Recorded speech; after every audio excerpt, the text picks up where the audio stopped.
Hey, what up, guys? I'm coming to you today, introducing you to e-learning for our classrooms. I'm going to do three videos with you guys. The first video is just going to talk to you mainly about must-do, may-dos, and must-do, may-dos are the sheets that are going to come into Google Classroom or your email every Sunday night, Monday morning, probably Sunday night.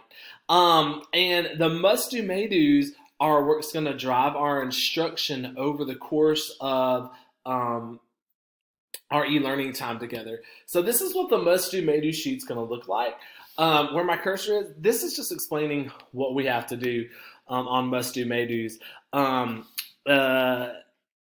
They must do the activities that are on for Monday, Tuesday, Wednesday, Thursday, Friday. Those are requirements, like they're non-negotiables.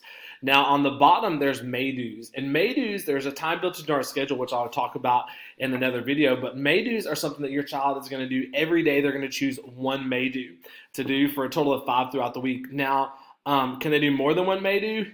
Absolutely.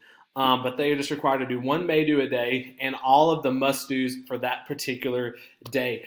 Anytime you see a blue link like that, if you click it, it will take your child right to where they need to go to log in for that activity. So again, those are going to be online in our Google Classroom, and they are going to be sent to your inbox Sunday night, Monday morning by 8 o'clock at the latest.